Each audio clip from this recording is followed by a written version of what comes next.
Hey, it's State of State. We got your Nittany Line update. It's a football discussion with Tom and Justin, so kick back and press play. With former Penn State and NFL defensive back Justin King, I'm Tom Hannafin. This is State of State. Please like, comment, subscribe, rate us, and turn on notifications. Follow us on social media at State of State Pod. Comment on our YouTube channel. And if you haven't done so already, you can become a member of our YouTube channel. For just 99 cents a month, you can get all upcoming episodes of State of State, plus our entire members-only playlist, ad-free, commercial-free. Hit the join button on our homepage or follow the link in the description of this podcast. This podcast is presented by BetOnline. BetOnline is the world's most trusted betting platform and your number one source for all your sports betting action. Baseball season is in full swing, as are the NBA and NHL playoffs. There are so many ways to get in the action with the latest odds, news, and scores, even live in-game betting while the games are being played. With the largest selection of odds on everything from Major League Baseball to the NBA, the NHL, and UFC, BetOnline remains the number one online source for all your sports wagering info.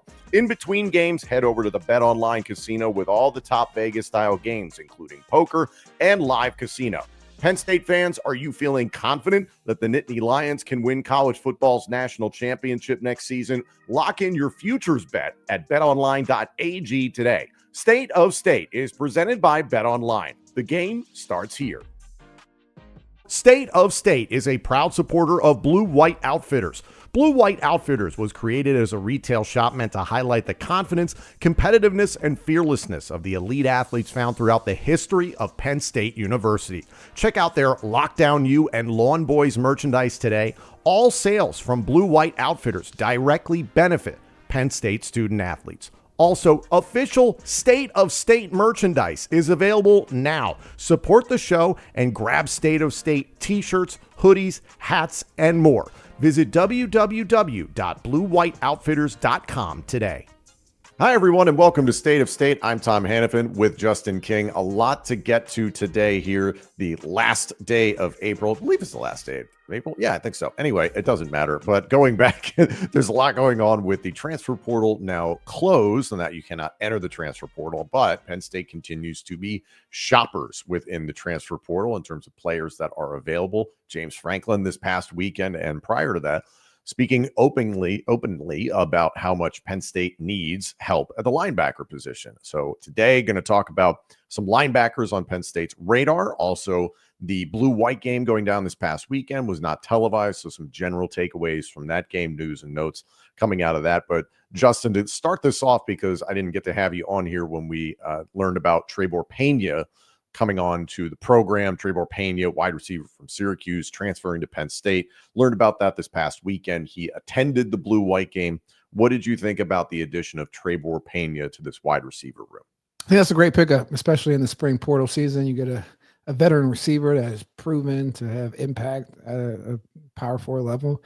And again, productive. I think that's a great addition for Penn State moving forward, and maybe a new safety blanket for Drew.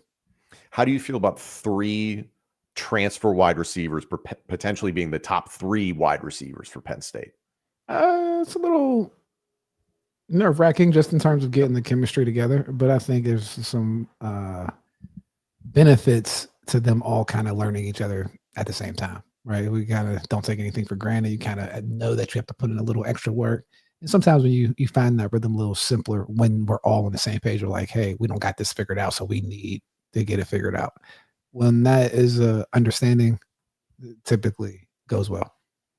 To that point, Pena is going to have to figure it out quickly. He's wrapping up his time at Syracuse, going to get on campus in the next few months. So he's going to have to learn things very, very quickly. It's going to take us a while to understand what Trebor Pena is all about in a blue and white uniform. Meanwhile, those who attended the blue-white game saw how Devontae Ross performed very, very well. Passing game looked good. We're going to get to the blue-white game later on here in this show. But I want to talk right now about the transfer portal and the targets at linebacker.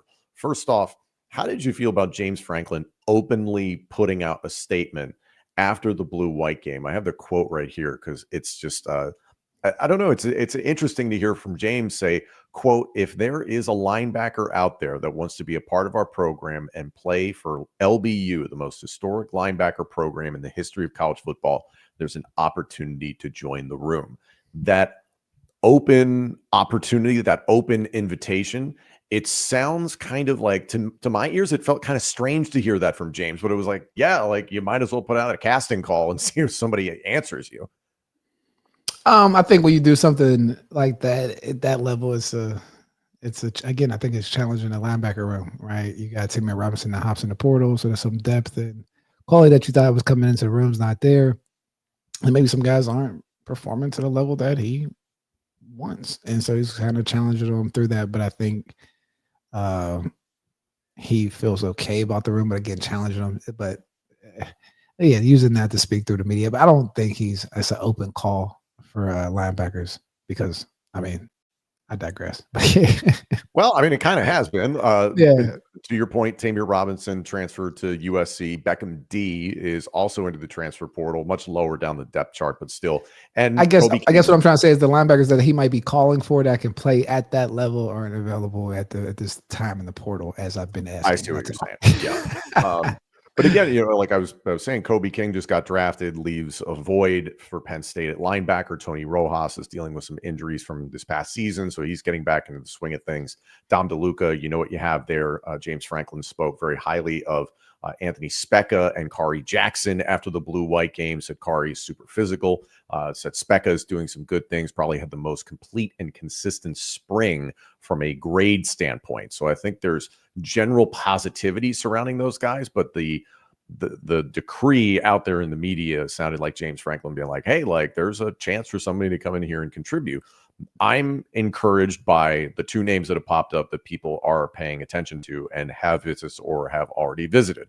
Already having visited Penn State is Mohamed Toure from Rutgers. He is the brother of Vabu Toure, who's a redshirt freshman safety for Penn State. Mohamed missed last season with a torn ACL. He was returning initially this season for his final year of eligibility, but he has been extremely productive at Rutgers dating back to 2019.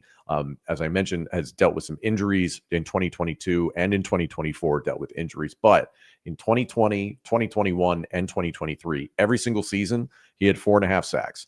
In 2023, especially 92 total tackles, and those 4.5 sacks plus an interception, a forced fumble. So he was extremely good for Rutgers in 2023. They would have needed his help this past season, and it looked like he was actually going to set up nicely to help out the room this coming year, but decided to hop into the portal. It sounds like right now Mohamed Toure has interest from Syracuse, who have been big spenders in the portal, Justin, Miami, and Indiana within the Big Ten. So first off, what do you think about Toure, and do you think that connection with his brother could be strong enough? I mean, possibly. I mean, anywhere that you can find a fit and hit the ground running and some familiarity to the situation is extremely beneficial to a player to close up that preparation time. So, I mean, if it's strong and fits, I mean, good luck. Toure visited Penn State yesterday, so that is already in the books and is going to have to explore his options. So we'll see what happens in the next few days if that's something that does get processed. But I genuinely like the addition of Toure. That connection with his brother, I think, is strong, as a very rich football history within the family from New Jersey, family members who played at Rutgers, played at Temple. So staying in the area would make a lot of sense. And also stepping into a situation where he has a strong chance to play and to play meaningful snaps. We've talked about it before, Justin. It's like, yeah, it's a base 4-2-5 defense. And I know a lot of Penn State fans are pulling their hair out thinking about only 2 linebackers on the field, but Penn State has been doing that for a handful of seasons now under a variety of different defensive coordinators. You'll still see the base 4-3 packages, and that's where a guy like Mohamed Toure could be extremely valuable, not necessarily going into that depth, but you could almost, I don't know how you feel about it, but you could almost protect Dom DeLuca in that if you were to put him in more natural situations where Dom has to be a run stopper that may not necessarily set up Penn State to be as successful as they can be in the linebacking core, that part of the defense.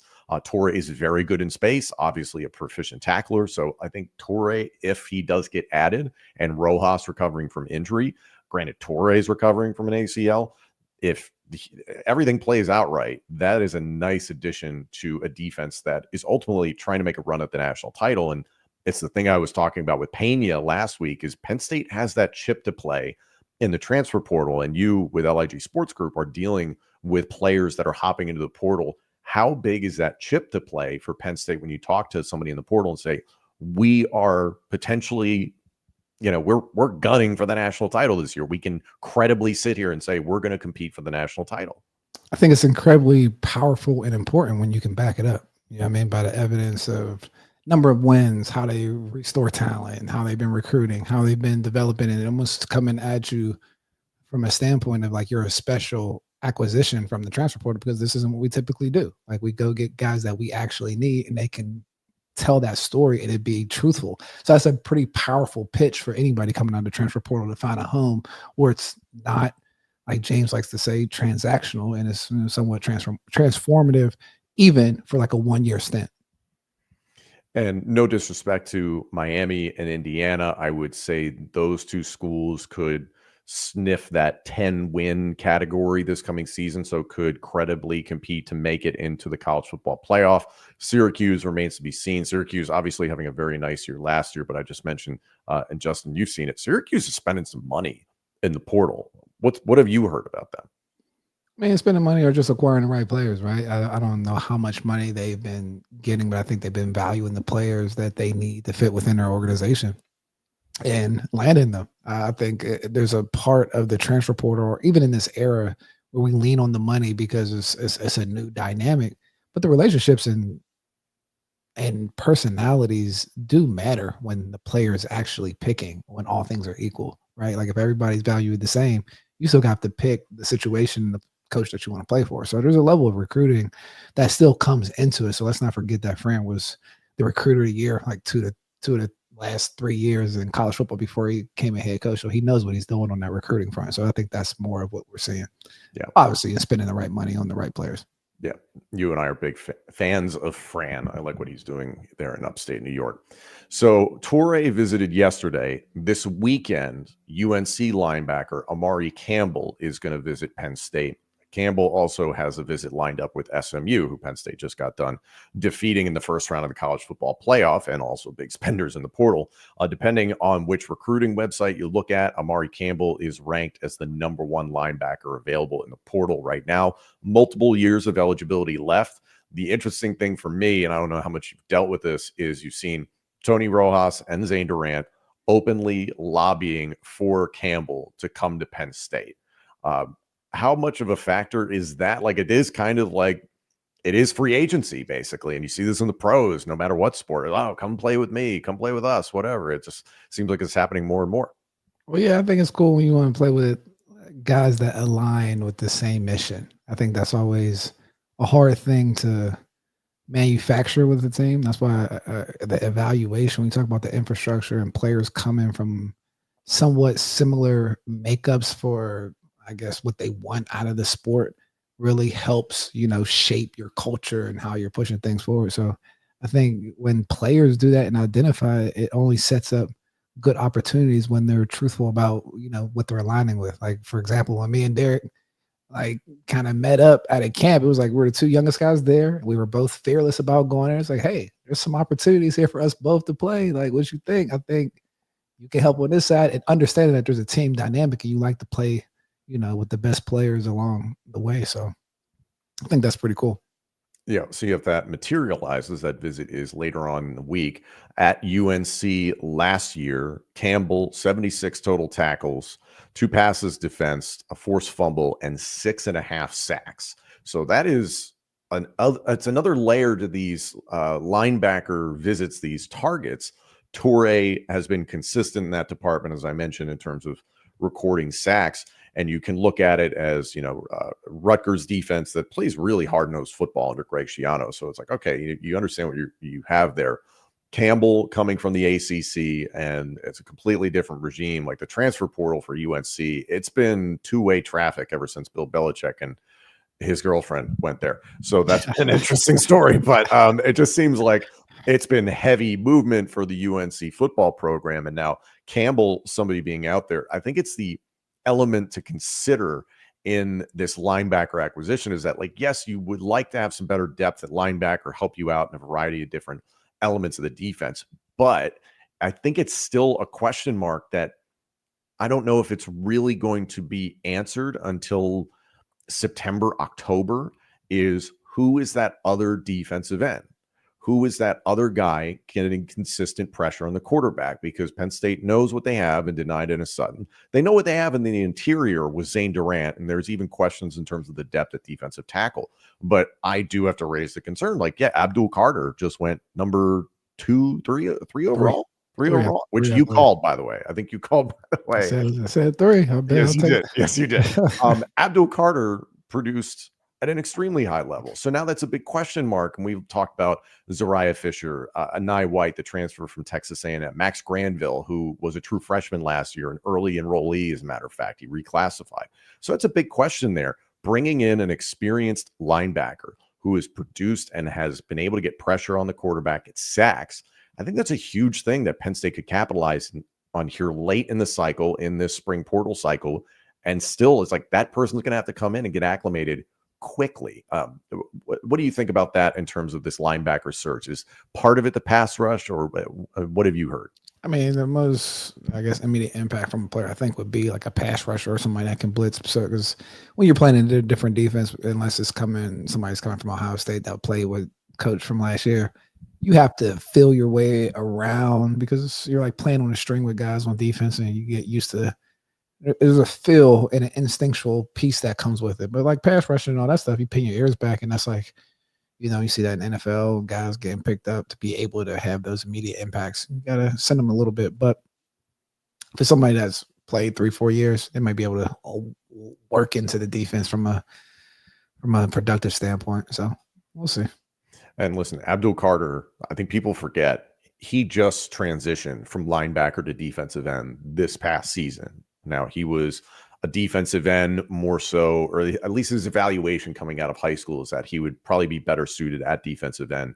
Started at Penn State as a linebacker, switched over to defensive end this past season. And you remember, I think it was like still in October, the people were like, when's he going to start producing? And then it was like a wave. It just built and built and built. So credit to Deion Barnes and that entire defensive staff being able to build that. If you do see a guy like Toure or a guy like Campbell come in and work with Dan Connor and a Deion Barnes, I mean, like it seems like Penn State is set up for success there. My broader question to you is with defensive coordinator Jim Knowles, knowing what you know about him thus far, is that linebacker spot something he's going to gravitate towards a little bit more this upcoming season? I actually don't know enough to say that. I mean, just from the standpoint of like how he's called it at Ohio State, a lot of things were dominated up front by their rushmen, and they had, very athletic linebackers that do stuff and cover slots and have mixed looks on defense depending on the personnel. So they always had like personnel advantages, I would say, at Ohio State. But it'll be interesting to see what he uses with Penn State's weapons and how he uses those guys moving forward. But yeah, I think any type of have a linebacker, but someone that has like a level of speed, length, and can go after the quarterback, I think is somebody that you're trying to find if that's what you can find in this spring portal season. And now that spring practices have come to an end officially with the blue-white game, now it's very much a game of wait and see. You have to wait and see until training camp with any of these guys. And again, they have to finish up classes wherever it is they are, and they've got to get themselves to Penn State, get enrolled, all that good stuff, start learning the defense. Like, this is not easy for somebody in the spring transfer portal to go anywhere. And especially if the player is being asked to just play straight up defensive end, pin your ears back, learn the defense from that position, you would know better than I, slightly easier transition than going from linebacker position to linebacker position at different schools? I would say so. I mean, you can get on the island, kind of deal with stuff that you're depending on how guys play to an extent. And, football is football, pulling guard, you do this. If this happened, blocked out, you do that. But just different nuances and different defenses call for different things that it just takes reps to get. And then you're limited on reps before the season starts. I'm very much going to be focused on obviously this linebacker situation. We're going to see what happens the remainder of this week. Is Penn State able to land Toure or Campbell? We'll have to see. I'm very curious to see who's that other productive defensive end opposite DDS, the depth at defensive tackle. I'm going to keep paying attention to.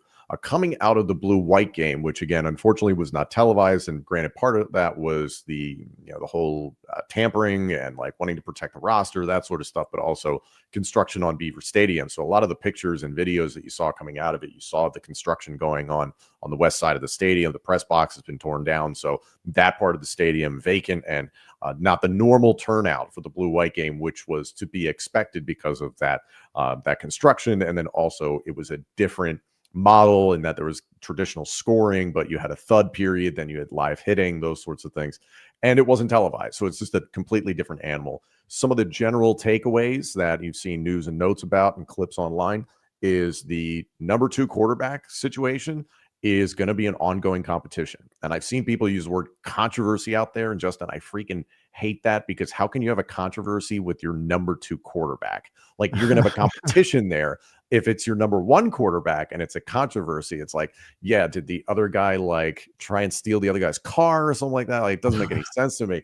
But I'm very encouraged that between Ethan Grunkemeyer and Jackson Smolik, who missed a lot of time due to injury this past year, Smolik, according to the coaching staff, has looked very, very good and does not look like a guy coming off of injury, and that it does sound like it's neck and neck with Grunkemeyer and Smolik. Smolik flashing during the blue-white game, the wide receiver core flashing during the blue-white game, the likes of the aforementioned Devontae Ross, the transfer from Troy, Tyseer Denmark, the young freshman, and Lyric Samuel, another true freshman who literally just walked onto campus.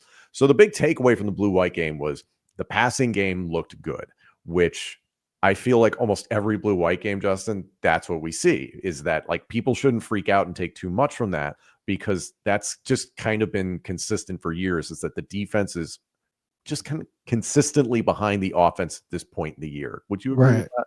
Yeah, 100%. It takes a little bit for the offense to get caught up.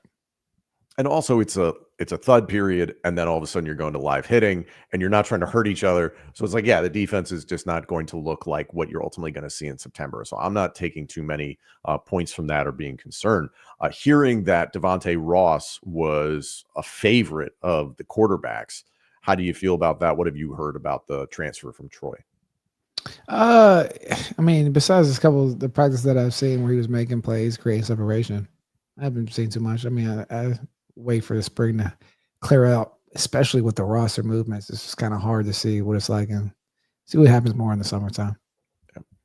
Well, the blue-white game, at least you can take away that interesting element about the passing game, the wide receivers looking good, and it does seem like this continues to be an element that Penn State is going to focus on. I don't expect them to go get another wide receiver in the transfer portal. I would expect them to address linebacker. I wouldn't be shocked if they went and got a defensive tackle to add to some of that depth there. Not a ton of experience after an Alonzo Ford, after a Zane Durant. You've got some really young guys that would be there at defensive tackle. So learning on the fly with a team that's trying to make it to the national championship. What can Penn State do with that pass rush? Those sorts of things. In terms of the quarterback competition at number 2, we've learned that lesson the hard way as Penn State fans. The ill-fated Taquan Roberson game at Iowa when Sean Clifford went down. From what you've heard and what you feel about Smolik and Grunkemeyer, does it feel like, hey, we're pretty far away from the Roberson, vibe? We're not exactly at the Brabula vibe. I think that's kind of what I'm feeling, but I don't know about you. No, I think Grunk has been kind of the clear cut next man up, but that's just from whispers.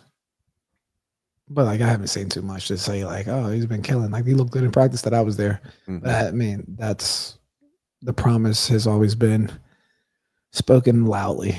Yeah.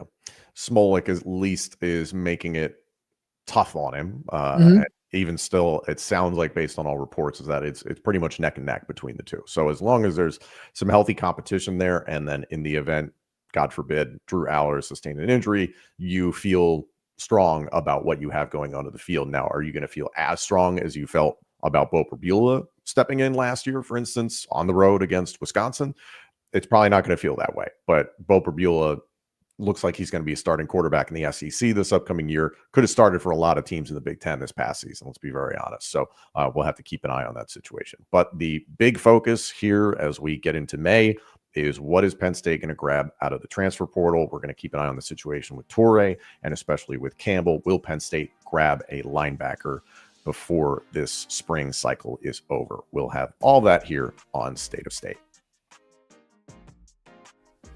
Thank you all so much for joining us. This episode and our entire library of shows is available now on YouTube, Apple Podcasts, Spotify, and wherever else you get your podcasts. Please like, comment, subscribe, rate us, and turn on notifications. Follow us on social media at State of State Pod. Comment on our YouTube channel. And if you haven't done so already, you can become a member of our YouTube channel. For just 99 cents a month, you can get all upcoming episodes of State of State, plus our entire members-only playlist, ad-free, commercial-free. Hit the join button on our homepage or follow the link in the description of this podcast. State of State is presented by Bet Online and by Blue White Outfitters.